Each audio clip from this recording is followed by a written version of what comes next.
Hello everyone, कैसे हैं आप सब। होपफुली फाइन होंगे। मैं होप करता हूँ आज आपकी बैंक निफ्टी की वीकली एक्सपायरी थी वो आपके logical as well as profitable गई होगी। तो एक और वीडियो लेकर हम आपके सामने प्रेजेंट है। इस वीडियो में क्या डिस्कस करने वाले हैं, हमेशा की तरह Nifty, bank Nifty and financial Nifty के लेवल्स डिस्कस करने वाले हैं। हम ये डिस्कस करने वाले हैं कि कल जब हमारी मार्केट ओपन होगी और कल हमारी निफ्टी की वीकली एक्सपायरी है तो हम उसे कैसे लॉजिकली डील करें ताकि हम अपने दिन को प्रॉफिटेबल डे में कन्वर्ट कर पाए। तो आइए इस वीडियो को स्टार्ट करते हैं। रोजाना की तरह हमारी प्रोसेस दो पार्ट में डिवाइडेड रहेगी। फर्स्ट पार्ट में हम ग्लोबल मार्केट का मूड देखेंगे एंड सेकंड पार्ट में हम जंप करेंगे लेवल्स की तरफ। ठीक है, तो ग्लोबल मार्केट के मूड से स्टार्ट करते हैं। तो ग्लोबली अगर मार्केट का मूड देखें तो स्टेबल है। डाउ 80 पॉइंट्स नेगेटिव बंद हुई थी जस्ट, और नेस्डेक 44 पॉइंट पॉजिटिव बंद हुई थी। तो फ्लैट नोट पे यूएस की मार्केट कल बंद हुई थी। यूरोपियन मार्केट को अगर हम देखें तो सारी की सारी आपको पॉजिटिव ही नज़र आएंगी। कोई बहुत बड़ा पॉजिटिव नहीं है, बट ठीक है, हाँ पॉजिटिव टेरिटरी में ट्रेड होती नजर आएंगी। और यूएस के फ्यूचर भी हल्के फुल्के पॉजिटिव टेरिटरी में ट्रेड होकर आएंगे, नज़र होते हुए आएंगे, ट्रेड होते हुए नजर आएंगे। तो ओवरऑल हम देखें तो जो ग्लोबल फ्रंट से चीज़ें हैं वो काफ़ी स्टेबल है। कोई ऐसा पैनिक वाला, कंसर्न वाला पॉइंट नहीं है। अब हमारी मार्केट में क्या हुआ, निफ्टी 82 पॉइंट पॉजिटिव बंद हुई है, बैंक निफ्टी 177 पॉइंट नेगेटिव बंद हुई है। निफ्टी को आज पॉजिटिव रखने में जो कंट्रीब्यूशन था वो आईटी सेक्टर का। आज बैंक फ्लैट थे, उसका एक रीज़न बैंक निफ्टी की एक्सपायरी भी थी। तो निफ्टी को आज आईटी ने संभाल लिया होपफुली, और निफ्टी ने एक और ऑल टाइम हाई क्लोजिंग दी है। टू 20,937 के आसपास क्लोज देकर गई है। ओवरऑल जो हमारी मार्केट का मूड हम देखें तो काफ़ी अच्छा है। इलेक्शंस के आउटकम ने काफ़ी ज़्यादा अच्छा मूड कर दिया, और आज 20,000 तो टच नहीं किया, 21,000। होपफुली वो कल हो जाएगा। तो ओवरऑल स्ट्रक्चर में कोई कमी नहीं है, बट 21,000 एक बड़ी हर्डल है जो अब मार्केट को फेस करनी है। अगर इसका ब्रेकआउट होता है तो हम फर्दर अपसाइड देख सकते हैं। बैंक निफ्टी की अगर हम बात करें तो 47,000 का एक लेवल था जहाँ पे kind of bearish engulfing candle बना के गई है। उसका एक रीज़न एक्सपायरी भी हो सकता है। अगर 47,000 के नीचे ही रह सकती है तो बैंक निफ्टी में एक फर्दर थोड़ा बहुत फॉल देख सकते हैं। कोई बड़ा फॉल नहीं, हल्का फुल्का करेक्शन आ सकता है। और 47,000 अगर गेन कर लेती है तो एक लेवल है 47,500 का जो श्योर शॉट आना चाहिए। तो ओवरऑल स्ट्रक्चर काफ़ी स्ट्रांग है। बैंक निफ्टी ने इनवर्स हेड एंड शोल्डर का ब्रेकआउट देने के बाद इलेक्शंस के न्यूज़ के साथ बहुत ही अच्छा परफॉर्म किया है। और निफ्टी के लिए 21,000 की हर्डल है, और बैंक निफ्टी के लिए 47,000 की हर्डल है। अब कल के लिए लेवल्स डिस्कस कर लेते हैं। अब लास्ट डे हम कोई वीडियो ला नहीं पाए थे तो आज कहाँ पे एंट्री बनी वो हम डिस्कस कर नहीं पाएंगे। तो कल के लिए लेवल्स डिस्कस कर लेते हैं। सबसे पहली चीज़ जो लेवल्स हम डिस्कस करेंगे, स्पॉट के लेवल हैं, फ्यूचर्स के नहीं है। अगर इसमें एंट्री बनती है तो आप फ्यूचर्स में ट्रेड कर सकते हो या ऑप्शंस में कर सकते हो। अब सवाल आएगा ऑप्शन में कौन सी स्ट्राइक ले, तो जस्ट आउट द मनी ली जा सकती है जिसका डेल्टा नियर अबाउट 0.4 हो। अगर कोई बिगनर पहली बार ये वीडियो देख रहा है, उसे ये नहीं पता कि 13 ईएमए क्या होता है, डेल्टा क्या होता है, तो हम उस पर ऑलरेडी एक डिटेल और सिंप्लीफाइड वीडियो बना के इस चैनल पे अपलोड कर चुके हैं। इस वीडियो के डिस्क्रिप्शन में भी आपको उन वीडियोस की लिंक मिल जाएगा, आप उसे ज़रूर देखें। सपोर्ट है 600, 750, 849 से 900 का जोन। रेसिस्टेंस है 21, 21 250 से 300 का जोन। ऑप्शन सेलर 21,250 और पुट सेलर 20,700 के नीचे रह सकते हैं, ये कल की एक्सपायरी के लिए। और ऑप्शन बायर के लेवल्स ये रहे आपकी स्क्रीन पे। बेटर विजुअलाइजेशन के लिए एक बार मैं चार्ट में बता देता हूँ, साथ में एक सलाह भी दूंगा। कल हमारी एक्सपायरी है, अगर आप as a option buyer trade कर रहे हैं, एक्सपायरी वाले दिन मार्केट अगर साइडवेज होता है तो जो time value decay, premium decay होता है, काफ़ी स्पीडली होता है। तो उससे बचने के लिए आप कल की एक्सपायरी में ट्रेड ना करके अगली एक्सपायरी के ऑप्शंस में कल ट्रेड करें। ये था। अब एक बार बेटर विजुअलाइजेशन के लिए चार्ट पे देख लेते हैं। तो ये रहा 15 मिनट का चार्ट, इससे हम ओपन करते हैं। अब तीन टाइप की पॉसिबिलिटी हो सकती है, या तो मार्केट कल गैप अप हो सकता है, या गैप डाउन हो सकता है, या फ्लैट ओपन हो सकता है। तीनों पॉसिबिलिटी एक बार देख लेते हैं। अगर टेक्निकली देखें तो मार्केट एक फ्लैट से लेकर गैप अप ओपनिंग लेना चाहिए मार्केट को, और 20,000 का एक लेवल है जो टेस्ट आउट होना चाहिए कल। तो गैप अप के केस में 21,000 का लेवल ही आएगा। अगर आप ऑप्शन चेन देखोगे तो एक बार मैं उस पर भी ले चलता हूँ ताकि चीज़ों में क्या रहे, क्लियरिटी रहे। ऑप्शन चेन देखोगे तो 21,000 पे आपको सबसे ज़्यादा कॉल सेलर भी नज़र आएंगे। 130 इन लैक्स नज़र आ रहे हैं, आप देख सकते हो सबसे ज़्यादा कॉल सेलर यहीं पे बैठे हुए हैं। तो 20,000 का एक लेवल है जो कल टेस्ट आउट होना चाहिए और वो कल के लिए एज अ रेसिस्टेंस भी वर्क करेगा। तो अगर 20,000 के नीचे ऊपर बराबर कहीं भी ओपन हो बट क्लोजिंग ऊपर दे दे, एक कैंडल सस्टेन करे एंड कॉल का आप देख चुके हो मैक्सिमम हुआ है वो डिक्रीज हो, देन हम जस्ट आउट द मनी वाली कॉल बाय करेंगे। 21,100, 21,250 से 300 का जोन हमारा टारगेट होगा।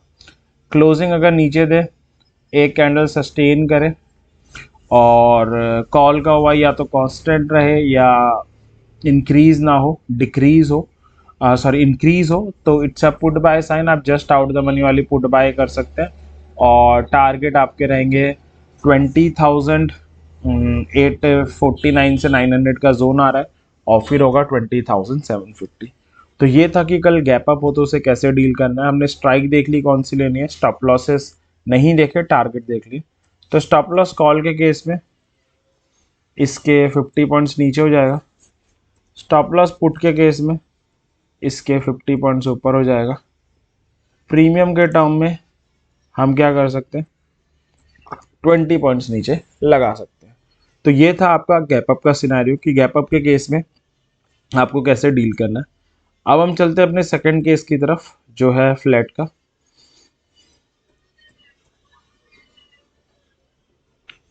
ठीक है, फ्लैट के केस में देखें तो निफ्टी क्लोज हुई है 20,937 पे, यहीं कहीं पे ओपन होती है।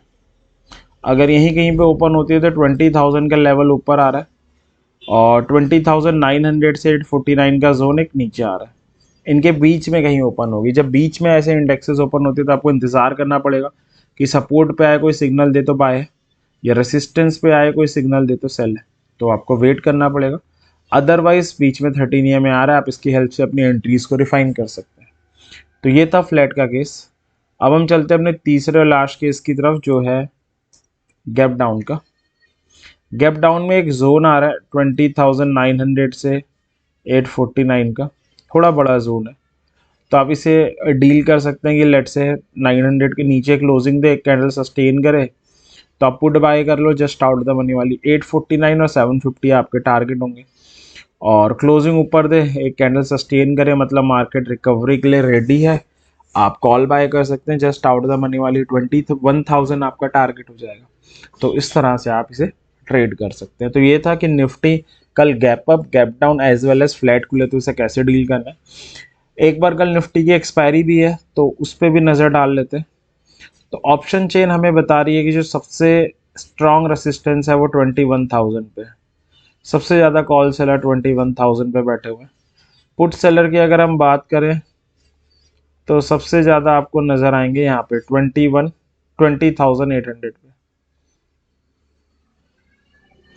तो 20,800 एज अ सपोर्ट काम करेगा कल की एक्सपायरी के लिए, 21,000 एज अ रेसिस्टेंस काम करेगा। इनके बीच में कहीं एक्सपायरी होने के चांसेस हैं। और बाकी अगर मार्केट का सेंटीमेंट पॉजिटिव रहता है तो कॉल सेलर ट्रैप हो सकते हैं और 21,000 के ऊपर भी एक्सपायरी हो सकती है। सस्पेंस लेवल यही रहेगा वेदर 21 के नीचे एक्सपायर होती है या ऊपर होती है। ठीक है, और अगर कोई नेगेटिव न्यूज़ आ जाती है डाउन साइड में 20,750 से 800 का जोन है, इसके आसपास भी कहीं एक्सपायर हो सकती है। तो 750 से लेकर 21,000 की एक रेंज है जिसके बीच एक्सपायर होनी चाहिए। इन केस ऑफ ब्रेकआउट फिर 21 के ऊपर एक्सपायर हो सकती है। तो ये था। अब हम डिस्कस कर लेते हैं बैंक निफ्टी। सपोर्ट है 46, 46.5, रेसिस्टेंस है 47, 47.5। ऑप्शन सेलर 48,400 के ऊपर, पुट सेलर 44,700 के नीचे रह सकते हैं। बायर से तो आपके लेवल ये रहा है जिसका आप कल की मार्केट में यूटिलाइजेशन कर सकते हो। मैं एक बार चार्ट में बता देता हूँ। तो 3 टाइप की ओपनिंग हो सकती है, gap up, gap down, flat. Gap up के केस में जो लेवल आ रहा है वो आ रहा है 47 का। इसके नीचे ऊपर बराबर कहीं भी ओपन हो बट क्लोजिंग ऊपर दे दे, एक कैंडल सस्टेन करे तो हम कॉल बाय करेंगे जस्ट आउट द मनी वाली। 47,100 और 250 हमारा टारगेट होगा। क्लोजिंग नीचे दे, एक कैंडल सस्टेन करे तो हम जस्ट आउट द मनी वाली पुट बाय करेंगे। 46,900 और 735 के आसपास लेवल आ रहा है वो आपका टारगेट होगा। ये हो गए स्ट्राइक और टारगेट की बात। स्टॉप लॉस क्या होगा, स्टॉप लॉस कॉल के केस में इसके 100 पॉइंट्स नीचे हो जाएगा, पुट के केस में इसके 100 पॉइंट्स ऊपर हो जाएगा। प्रीमियम के टर्म में हम बात करें तो 40 पॉइंट्स नीचे लगा सकते हैं। तो ये था बैंक निफ्टी को कल गैप अप के केस में कैसे डील करना है। अब हम चलते हैं फ्लैट की तरफ। फ्लैट में 46,830 के आसपास क्लोजिंग आई है। अगर यहीं कहीं पे ओपन हो जाती है तो 735 का लेवल एक नीचे आ रहा है, 47 ऊपर आ रहा है। अगेन दो लेवल के बीच में ओपन होगी, तो आपको वेट करना पड़ेगा कि रेसिस्टेंस पे आए कोई सेल सिग्नल दे तो पुट बाय है, या इसका ब्रेकआउट करे तो कॉल बाय है, ब्रेकआउट एंड सस्टेन। या सपोर्ट पे आए कोई बाइंग सिग्नल दे तो कॉल बाय है, या इसका ब्रेक डाउन करे एंड सस्टेन करे तो पुट बाय है। अदरवाइज बीच में आप 13 EMA से अपनी एंट्रीज को रिफाइन कर सकते हो। अब चलते हैं हम थर्ड और लास्ट केस की तरफ, जो है गैप डाउन का। गैप डाउन के केस में 735 का लेवल आ रहा है।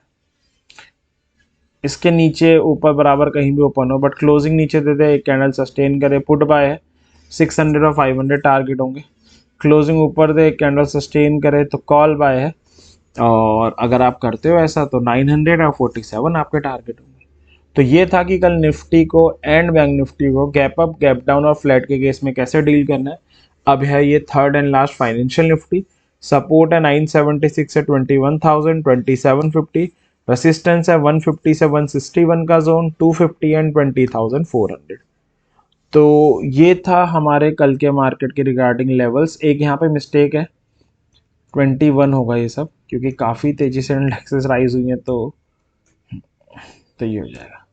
तो ये थे हमारे कल के मार्केट के रिगार्डिंग डिस्कशन। मैं होप करता हूँ डिस्कशन आपकी कल कुछ लॉजिकल ट्रेड करने में ज़रूर हेल्प करेगा। इसी विश के साथ इस वीडियो को एंड करते हैं। वीडियो आपको अच्छी लगी हो, आपके लिए हेल्पफुल साबित हो रही हो तो लाइक ज़रूर करें। और हमेशा की तरह एक सेशन रहेगा, अपनी हार्ड एंड मनी से ऑप्शन ट्रेडिंग कर रहे हैं, लॉजिक के साथ करें, लॉजिक के साथ मैक्सिमम चांसेस हो जाते हैं। और सीखते रहें, टिप्स टेलीग्राम चैनल इन सब के भरोसे ना रहे। अपनी मनी की एनालिसिस आपसे अच्छा कोई नहीं कर सकता, तो कोई भी ट्रेड लेने से पहले अपनी एनालिसिस जरूर करें। Thank you very much, happy